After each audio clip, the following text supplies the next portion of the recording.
Hello and well met. This is Laren with the Fantasy Grounds Academy. Today I'm going to go over some resources to help you troubleshoot or to report problems that you might be having with Fantasy Grounds. So some of these resources are obvious, some of them are not, but if you are new to Fantasy Grounds or you haven't used the support system, it is there and it is findable if you know where to look. So for example, this is the Fantasy Grounds launcher, and right from here you have a quick start guide. There's some basic guides. They don't necessarily teach you everything, but they give you an idea of what's what. There's a link directly to the DLC store if you're looking to buy things. There's some release notes here, and then over here on the far right is the getting help part. So there's the official forums, there's the Discord, there's some FAQs, and how to contact support. So this is probably the easiest way to access the resources. So we're going to go through some of these. I already have these queued up, so I don't have to push on these buttons. So I'm going to go to start with the forums.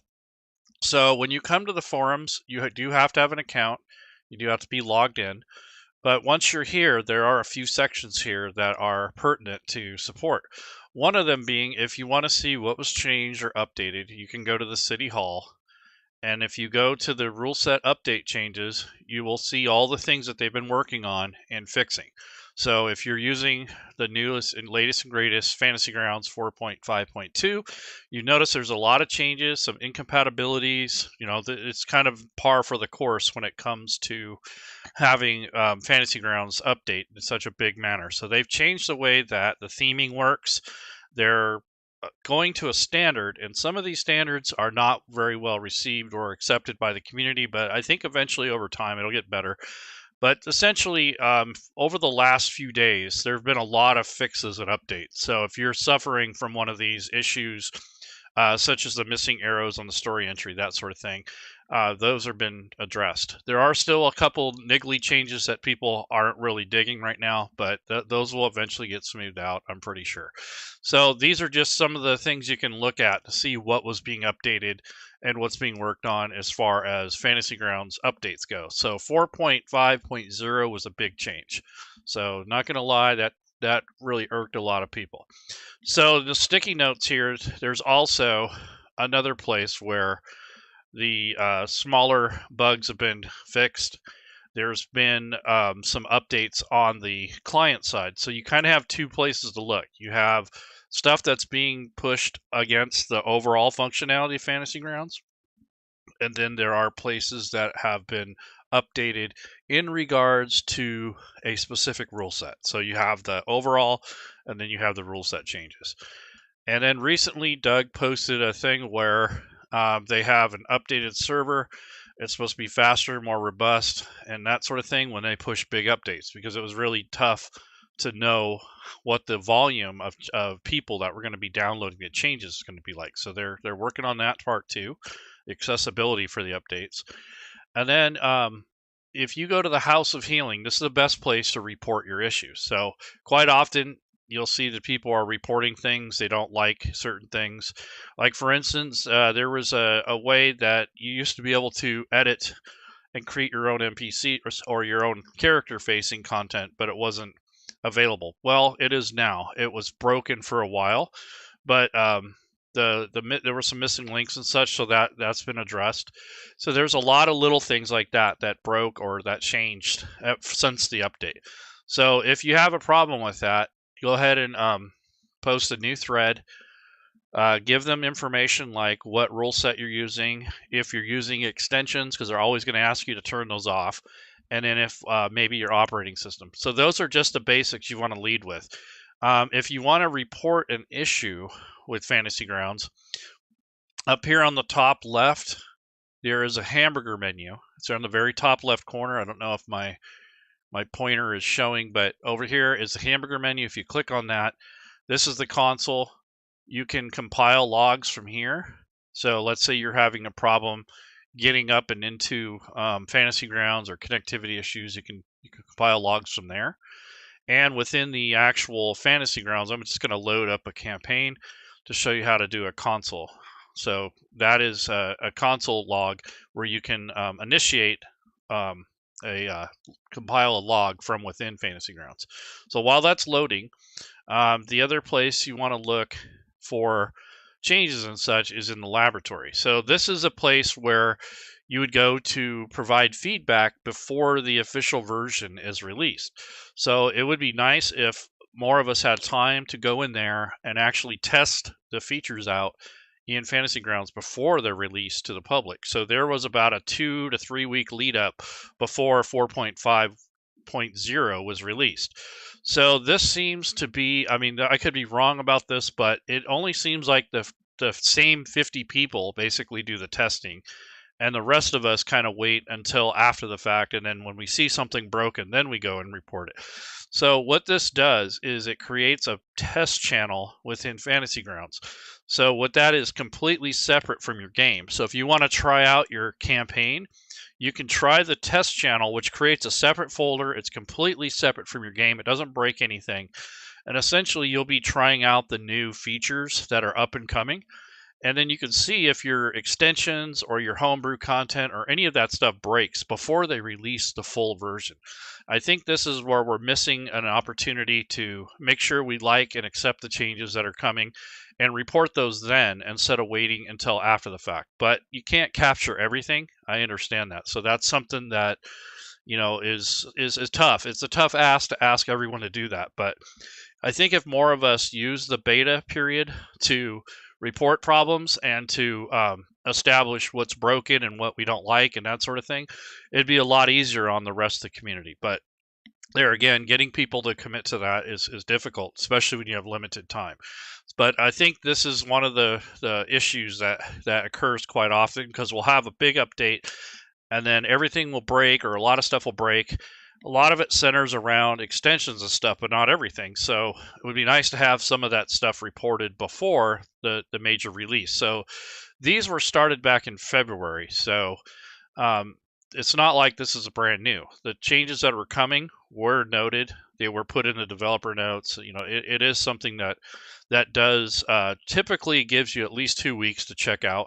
That may not be enough time for a majority of us, but I think if more of us use the update feature and use this laboratory and the test period, the beta test, then this would help with a lot of the things that have occurred after the fact. So it's not going to catch everything, but I think we can catch more as a community if we're able to participate in the beta. Like I said, it doesn't change your main campaign.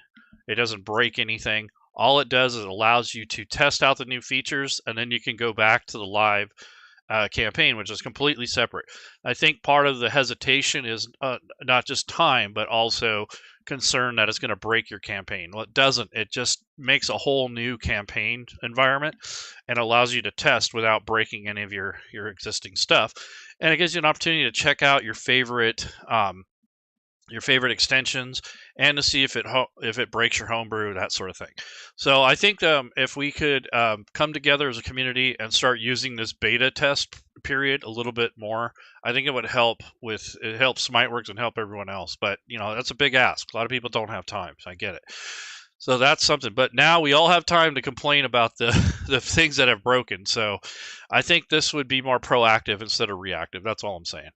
And then if you need to troubleshoot Fantasy Grounds for other reasons, there is this is the Fantasy Grounds Atlassian. This is a support page. I mainly use this for billing, things related to money, account type stuff. But you can report anything here.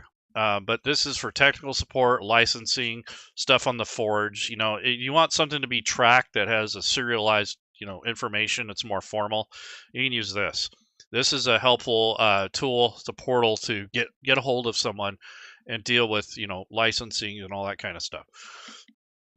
Over on the Atlassian, there are also places where you can basically report anything that is going to break your game or anything like that. You usually do that in the official Fantasy Grounds forums in the House of Healing. So if you come to the forums, you click on the House of Healing, this is where you want to report that stuff. And like I said before earlier, you want to make sure you give them the rule set, let them know if you're using extensions or not, and maybe take a screenshot depending on what the situation is, but at least start with the basics. Your operating system, the version of Fantasy Grounds you're using, the rule set, and then describe your problem. Start with that, and if they ask for screenshots or logs, then you can get into that. But for the most part, you want to try to read through these to see if something has already been addressed or has been tackled already. There could be something like that. I've seen people reporting things and then not realizing it's already being addressed. So, if you have the time, go through and see what's been addressed. But if you see all these ones over here by Moon Wizard, he was basically able to knock out some bugs the last few days. So they're doing what they can to fix it. And let's go to the Atlassian guide. There's some other things that come up that aren't covered by the updates and changes that are more consistent with using Fantasy Grounds, especially if you're newer or you've had something change. So there are troubleshooting articles. A lot of the main troubleshooting comes from extensions or networking. So there is a part where you have some network troubleshooting, and you'll have one or two players that can't connect, that sort of thing. So there's some suggestions on here on how to troubleshoot that. The other thing that comes up quite a bit is excessive content or large, huge maps. Sometimes those can bring a campaign to a crawl, especially for the clients that are connected. If they don't have good internet or they have slower computers or whatever, when you're pushing large objects such as maps and tons of content, that can slow things down too. There's no number or set value of what that number might be, but quite often it's tons of books that are active, huge maps that are just gigantic. They're bigger than 4K. So there are some guidelines for that sort of thing. So that helps mitigate some of those kinds of issues, is kind of running more minimally. It's kind of sad that we have to dumb down the experience, but not everyone has the same network or the same computer as you do. So if you're fine on your end, it doesn't necessarily mean it's going to work for your player. So you have to kind of balance that out. It's kind of more of a suggestion, not necessarily a way of life. But I've kind of myself, for personally, I've adopted a more of a minimalistic view, and that's painful at times, but for the most part, it keeps things to a minimum as far as errors go. The other thing is extensions. So it's better to learn the base functionality of Fantasy Grounds before piling on extensions. They're very attractive. They do a lot of nice quality of life things. Some of them do some really cool stuff. They automate a lot of things. The only problem with those is they quite often overwrite the functionality in Fantasy Grounds, and they do clash too. So those are probably the first thing support is going to ask you to do, is disable those. So if you're having problems with extensions, try a brand new campaign, load up each one individually and see which ones are causing the problems. The other thing is, if you have a bunch of them already loaded and then they break because of an update, they usually have you disable like half of them, see if that helps, do the next half. So it's kind of like a rounding down method of troubleshooting. So those are just some ideas that may pop up occasionally. And then, of course, reaching out to the actual module or extension developer. So if you're going to go to, like, let's say the store, we're going to go to the Forge. And let's just say we're having problems with the player combat tracker thing. So right here, there's a forum thread, and then you can actually send a message directly to the person who authored this. Sometimes they'll offer a link to a Discord, so you might have to join their Discord to communicate with them. But generally speaking, a lot of the problems that come up in the platform are related to this this clash or this incompatibility, or when Fantasy Grounds updates. So usually you can disable those for a while until the author gets around to updating it. There really is no good way to address this other than using the beta test channel that I mentioned earlier to see if there's any breakage. And I don't think a lot of people participate in that unless they have some money riding on it, or perhaps the time to do so. So that's one of the things that could probably be a little better, is testing these out before Fantasy Grounds is updated to a large revision such as 4.5 and beyond.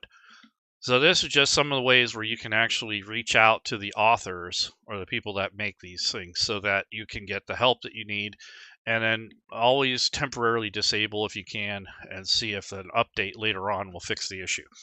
Sometimes, not always, depending on how the extensions are written, they leave behind some code depending on how they were set up. But essentially, even if you disable them, they can corrupt your campaign where it writes to your campaign database and you can't get rid of the issue. So even if you turn off the extension, you're not using it anymore, it may have modified something in the campaign records that can't go away without manually searching through the XML data and making the changes. You kind of have to be familiar with that stuff to do that. So that's a risk that you'll run into when you're using extensions. So the main thing, the resources, are the Atlassian guide. So that's where you can look up troubleshooting. This is your guides. This is like I was saying earlier about images being too large. If you go to the developer portal and then you go to the product guidelines, it gives you an idea of the sizes that they use for their product for official content. So if you try to stick to this, the sizes, the formatting, the dimensions, all that sort of thing, it'll make it a lot easier for you. If you go beyond that or you're not certain, this is a good way to check that. The other thing is the official Discord. So if you are unfamiliar with Discord, many of us use Discord as our de facto live communication, but this is the Fantasy Grounds Discord. And if you come to the support channel, you can see there's already people communicating about problems that they're having. But nonetheless, this is just a thing that you can use to help troubleshoot. So the main one is the Fantasy Grounds forums, but if you don't like that, you can always use this. What I'm starting to see more and more of is people are reporting these and all over different places. I don't think your issues will get addressed as quickly or as knowingly unless you report it here or in the official forums. Because what'll happen is you'll just leave it in Reddit or something like that, and then it just won't get seen by the right people. So it's better to do that. And one thing you want to avoid is leaving the same message in 50 different locations. So I've seen a person or several people, and I've done this too, where you think that by posting in here and then you're going to post on the forums and then post all over the place is going to get your answer quicker. Generally not, because you're dividing the support. So whoever's available at the time, they're looking at all these avenues. So if you post in one of those two main places, you'll get answered. If you post the same thing in 3 different areas, it just distracts and it just divides the help, and it also is frustrating because if I start helping you over here and then you've already been helped over there, there's no way for me to know that unless I go back and look. So that's a thing that you want to try to avoid if possible. Posting it in multiple areas is not necessarily a good thing, so just keep that in mind. So that's basically your main support. So you have the Fantasy Grounds Atlassian. You have secondarily, you have the Fantasy Grounds official Discord support channel. And then if you have an issue with like running games, or maybe you're trying to create content or whatever, the Fantasy Grounds Academy can help you with that kind of stuff. So if you come over to our Discord, and what we do is we have this welcome center, and then once you're there, you can subscribe to whatever channels interest you. And then what you can do also is we have a section here, this read-only resource. And then what that is there's a self-help area that gives you links to different resources that are very common amongst the community. There's a looking for games section. So this is just going to point you to different areas where you can find or research for games, including the Fantasy Grounds official LFG, LFP section. You have an images suggestion area. So this has a lot of repeated information from the Fantasy Grounds forums and the guide. So this gives you an idea of the sizing for images and such. There's audio resources. So if you're trying to set up your own audio links or you're using Sirenscape, that sort of thing, we have a channel for that. There's one for map creation. So this is just a big list of resources for Fantasy Grounds and second and third party map tools. So if you want to do something like that outside of Fantasy Grounds, or you're trying to work within Fantasy Grounds, we have some resources for that. Campaign management. So this is something that Fantasy Grounds is a little bit weak on, is managing your campaign.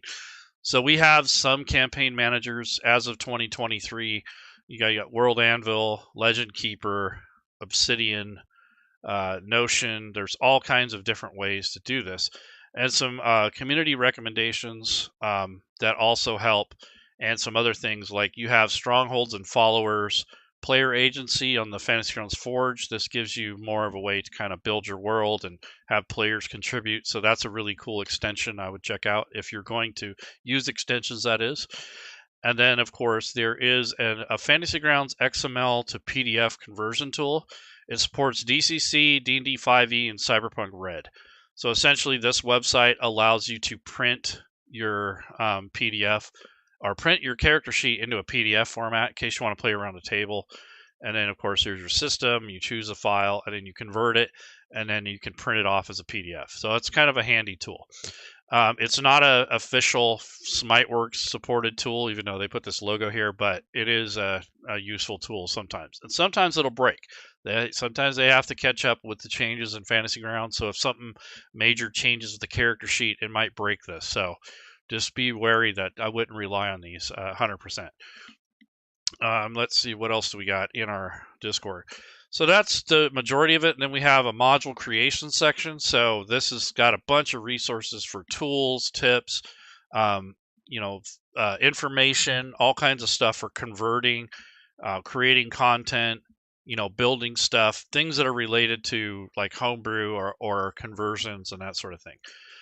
We have an effects area that talks about the effects automation tools. Most of this is for Pathfinder and D&D and such, but there are some resources here for the wiki guides. There's some disclaimers here, and then I have some chat GPT tools that I've created that kind of help with that process. And then there's the troubleshooting area. So this is kind of going over the stuff we're talking about now. So limiting excess content, managing map sizes, optimizing file sizes, minimizing the amount of modules you need in your sessions, check your networking and hardware requirements, and report errors to the right places. So that's kind of what we're going over now. And then for memory and lag issues, we're kind of getting deeper into that.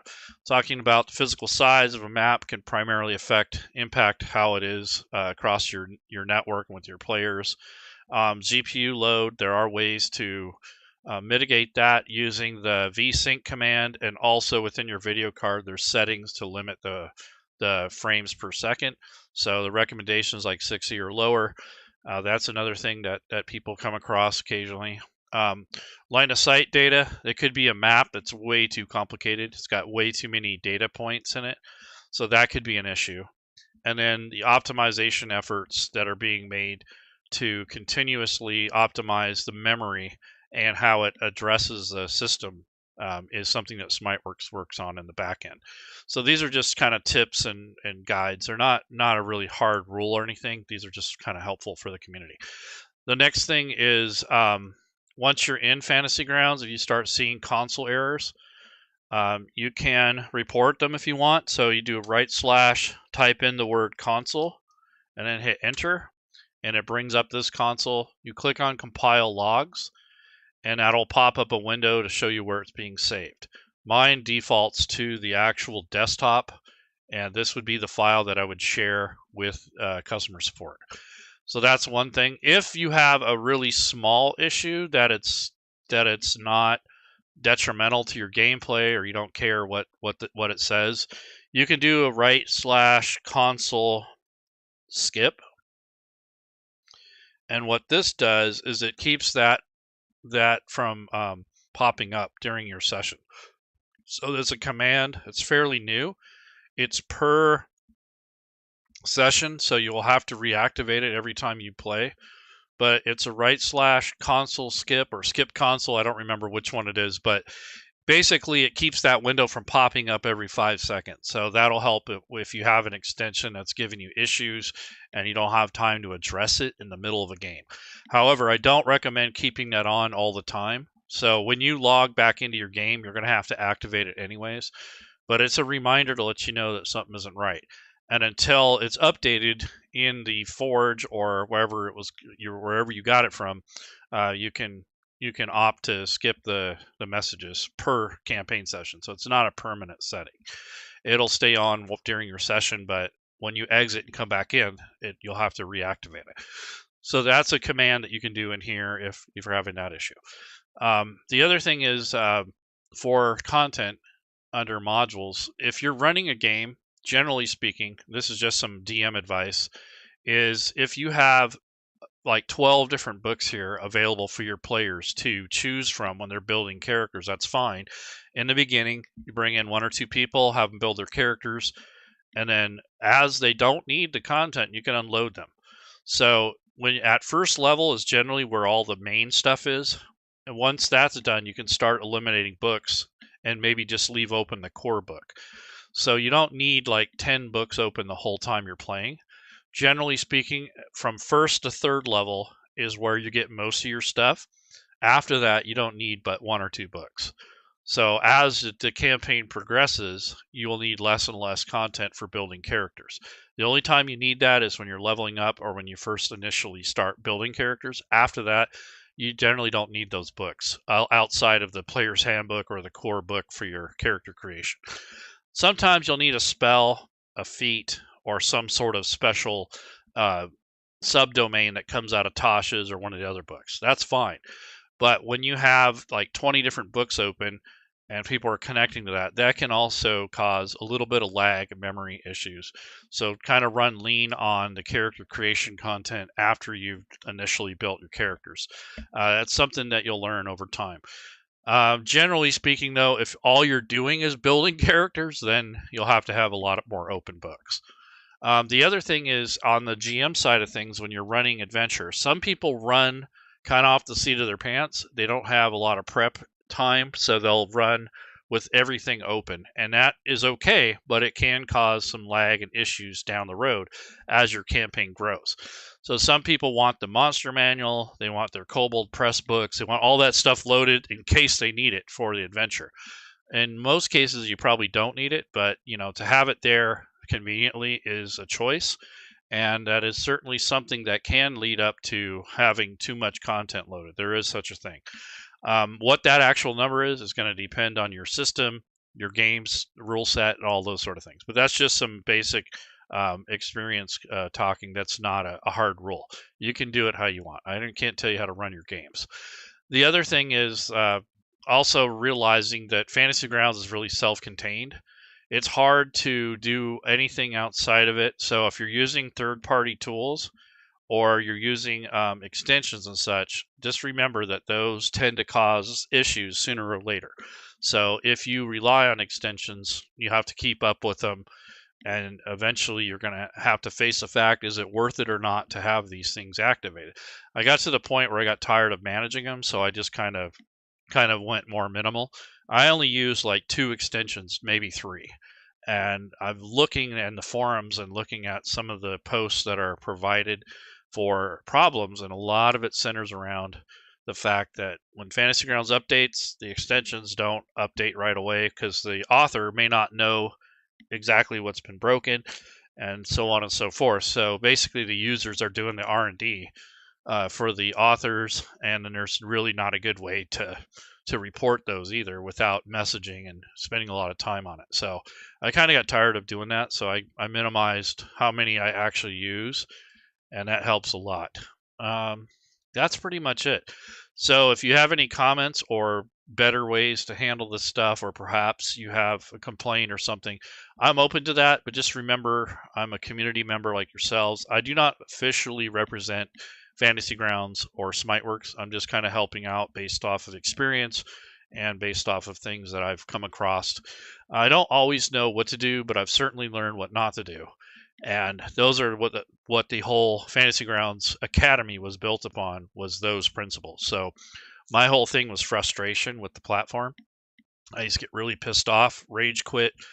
I wrote some nasty letters to Smiteworks, and then I kind of dawned on me after a while that it's really not going anywhere fast. Just kind of buckle down, learn the system, learn how it works, learn what not to do, those sort of things. So that's kind of sounds altruistic, but it's the truth of the matter. And that's also the reason why we set up this Fantasy Grounds Academy, is to help with that, with some of the pain points with Fantasy Grounds and some of the not so obvious features and the things that you can do with the platform.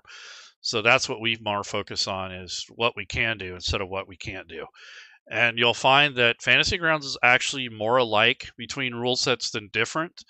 But I think the mindset for most of us is, oh my God, Pathfinder is so different than D&D. It is in regards to mechanics, character creation, that sort of thing. But over here on the right, the sidebar, most of these things are the same. There might be one or two different buttons, but they all kind of point to the same type of records. And there's some common functionality, like how the combat tracker works, that sort of thing. So if you look at the things that are more alike than they are different, it's just a way of thinking. It's a way of looking at it. So more focusing on what Fantasy Grounds can do or how it's alike, as opposed to what it cannot do or how it's different. And I think that will help you a lot in your journey and wrapping your mind around the platform. That's one of the things I quit doing, is complaining about what I can't do and just focus on what I can do. And that was kind of a different change, a different way of thinking. It's basically a little bit more positive. If I put the same amount of energy that I do in frustration and anger into something I'm working on, or perhaps it is a module conversion or whatever, I tend to get more things done. And a lot of those other problems eventually work themselves out, or they don't bother me anymore. So I think it's just a change of pace, change of mind, and getting yourself thinking more on focusing on what you can do with Fantasy Grounds. I know there's people who get hung up on one little thing and they'll rage quit the entire platform and go over to one of the other platforms, and you're going to run into the same problems. No matter where you go, there you are. So that's kind of what happens, is you'll find that if you focus and put all that negative energy into something you can do, you'll get a lot more done. So that's just a basic kind of tip that I can give you as an end user and as a community user. So you guys take care. I hope you have a good weekend coming up. If you're not so inclined, but you're interested, GaryCon is this coming weekend. Tomorrow, I believe there's going to be a silent auction. I'll have that on social media. And some of our community members will be at the actual convention. And I did an interview. So if you want to go back a few episodes on YouTube, I did an interview with Garner and Paulette and Brad, and they're going to represent us as a community.